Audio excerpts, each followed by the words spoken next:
अस्सलामुअलैकुम फ्रेंड्स अभी मैं मौजूद हूँ सियालकोट के करीब गांव पांजगराइयाँ में, जहाँ पे ये शेड तश्कील दिया गया है। बहुत ही अमेजिंग शेड है। इसके ऑनर एक इंजीनियर हैं जिन्होंने अपने तजर्बे से इस शेड को तश्कील दिया। क्या क्या इसके फ़ायदे हैं, कितने में ये तैयार हो जाता है, कौन ये तैयार करके देता है, इस तरह के मुख्तलिफ सवालात हम इस वीडियो में क्लियर करेंगे। और इसके साथ साथ ये भी बताता चलूँ कि इस शेड के अंदर नज़र आने वाली जो कॉज हैं, इस हवाले से हम एक बाकायदा प्रोग्राम कर चुके हैं। अगर आप वो प्रोग्राम देखना चाहें तो इस वीडियो की डिस्क्रिप्शन में और इस वीडियो के लास्ट में मैं उसका लिंक दे दूंगा, आप वहां पे उस प्रोग्राम को भी विज़िट कर सकते हैं। आज के इस प्रोग्राम में हम सिर्फ शेड डिज़ाइन के हवाले से बात करेंगे, तो चलिए इंटरव्यू शुरू करते हैं।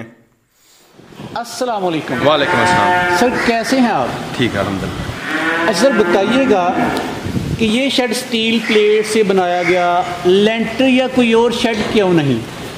पहली बात ये है कि ये स्पेसिफिकली हमने अपने प्रोजेक्ट के लिए डिज़ाइन किया। मैंने अक्सर लोगों से बात करता हूँ, हर बंदा अपनी फिजिबिलिटी अपने बजट के हिसाब से चीज़ें डिज़ाइन कर सकता है। ये इस हमारे जानवरों के लिए बेहतरीन सर्कमस्टांसेस के लिए ये सब मोस्ट फिजिबल था, इसलिए हमने ये स्टील से बनाया। ठीक है। सर बज़ाहिर लगता है कि ये शेड गर्मियों में गर्म और सर्दियों में सर्द होता होगा, टेम्परेचर कैसे कंट्रोल करते हैं? अच्छा देखें, आज आप यहाँ पे हमारे पास खड़े हैं, 27 जून है, गर्मी का मौसम है, तो आपको खड़े हुए कितनी गर्मी महसूस हो रही है? पहले ये बता, ठंडा माहौल है जी। तो सबसे इससे ही अंदाज़ा लगा लें, ये इसका शेड डिज़ाइन में ये इसकी साइड हाइट और इसकी जो पूरी डिज़ाइन है वो उसकी वजह से ये इतना ठंडा है।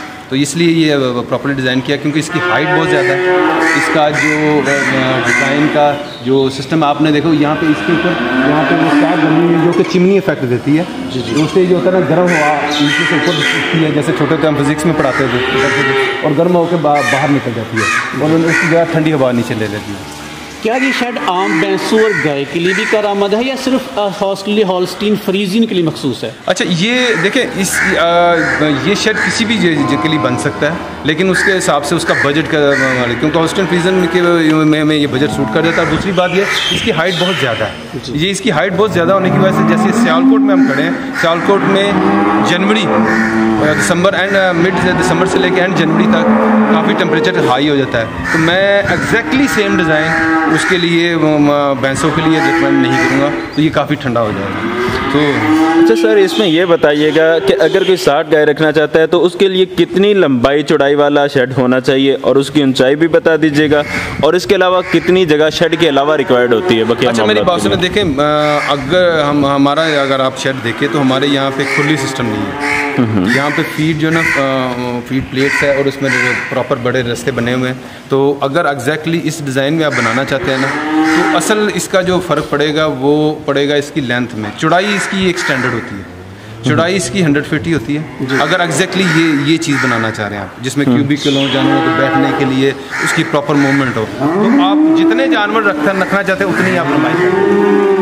तो हमारे कुछ दोस्तों ने हमारे गांव में बनवाया, तो उन्होंने 70 जानवरों के लिए बनाया। चौड़ाई उन्होंने सेम रखी है, लंबाई उन्होंने 70 फीट कर दी, यानी 100 फीट चौड़ाई है। ये हैरानगी की बात है, चौड़ाई ज़्यादा लंबाई कम है, लेकिन रीज़न ये है कि इसमें चौड़ाई एक स्टैंडर्ड ही रहती है, क्योंकि अगर इसमें आप दोनों साइड पे फियर कब बनाना चाह रहे हैं, तो इसके लेआउट डिज़ाइन पे भी है। आपके लोग सिंगल साइड पे भी बनवाना चाह रहे हैं तो बन सकते हैं, लेकिन ये मैं आपको बता दूं कि पर एनिमल 100 स्क्वायर फीट आपको जहाँ छूटना। अफज़ाइश नस्ल की सूरत में इनके बच्चे आएंगे तो उनको भी मद्देनज़र रखना पड़ता है जगह के एतबार से?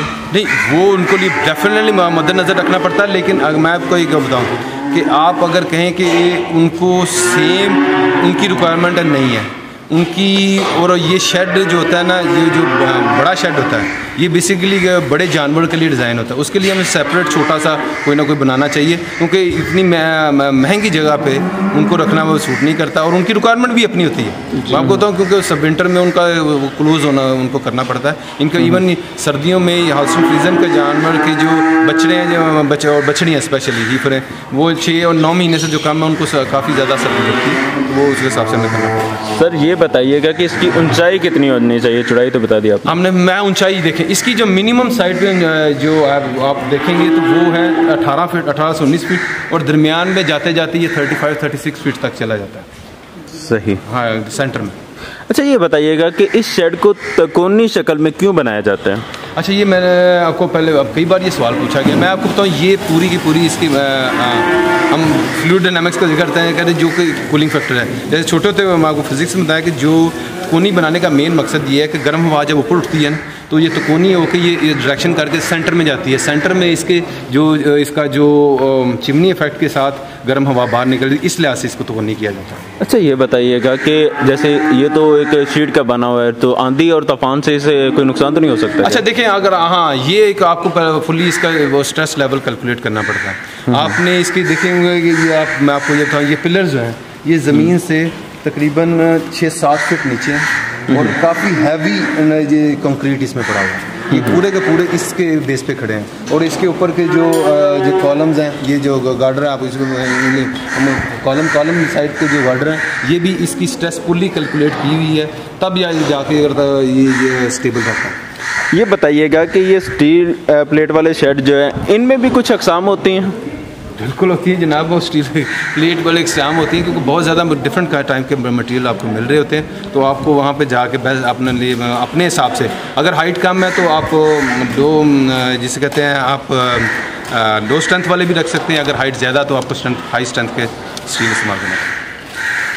अच्छा सर, ये बताइएगा कि इसकी जो लागत है, अगर हम ऐसे ही बड़ा लेंटर वाला बनाएंगे, इसमें क्या डिफरेंस आएगा लागत पे?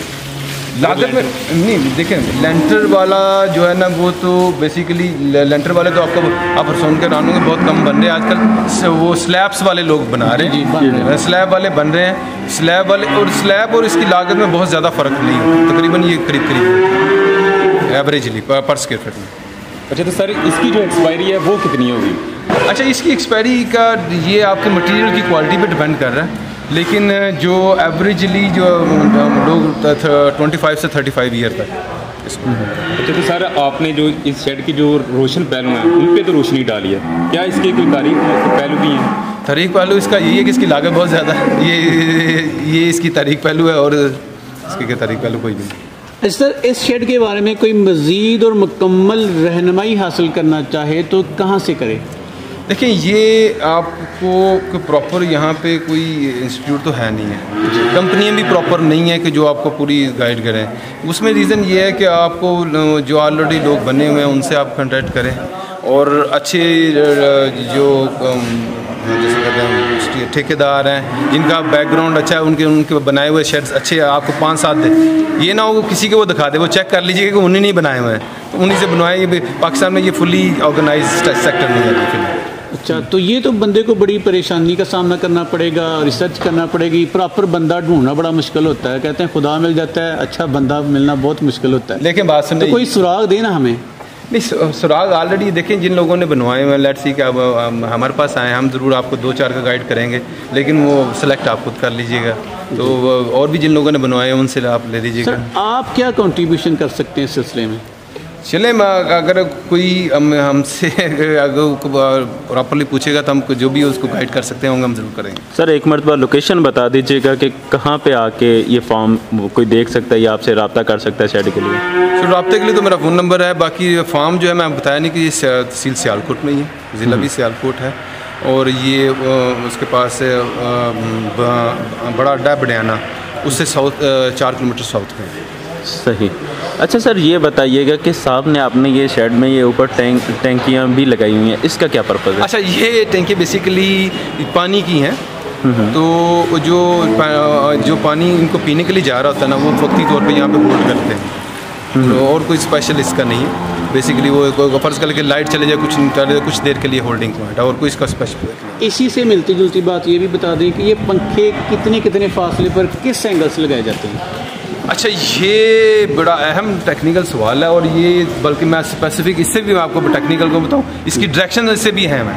अच्छा, ये इस डायरेक्शन में क्यों लगे हुए हैं या किसी और दूसरी डायरेक्शन में क्यों नहीं लगे हुए? जी जी बिल्कुल। ये मैं आपको बताऊँ कि एक तो ये इसकी हाइट जो होती है वो मैक्सिमम 7.5 से 8.5 फुट होती है, मैंने हाइट पे लगाते हैं, जो कि होता है फीड प्लेट पे, जो उनके बंकर्स में होता है वो तकरीबन 6.5 के करीब हाइट होती है।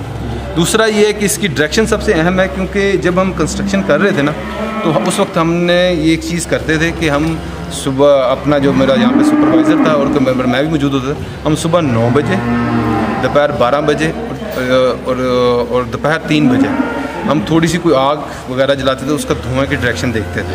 तो उसके डायरेक्शंस के हिसाब से हमने ये नोटिस किया कि दोपहर 11 बजे से लेके शाम 5 बजे तक मैक्सिमम इस डायरेक्शन में हवा फ्लो होती है। तो उस अगर आप अपोजिट डायरेक्शन में लगा लेंगे तो आपके पंखे किसी काम के नहीं। ये भी आफ्टर रिसर्च आपने किया, माशाल्लाह सर, आपने इंतहाई ज़बरदस्त इंफॉर्मेशन हमारे साथ शेयर की है, आपका बहुत बहुत शुक्रिया। Thank you. तो जी फ्रेंड्स, उम्मीद है कि आपको वीडियो पसंद आई होगी। अगर वीडियो पसंद आए तो इसे लाइक शेयर कमेंट ज़रूर करें, चैनल को करें सब्सक्राइब, और अगर आपको फ्रीजियन काउस के हवाले से मालूमात चाहिए तो फिर ये ऊपर आने वाले लिंक पर क्लिक करके इस वीडियो को भी ज़रूर वॉच करें। जज़ाकल्लाह, अस्सलाम वालेकुम।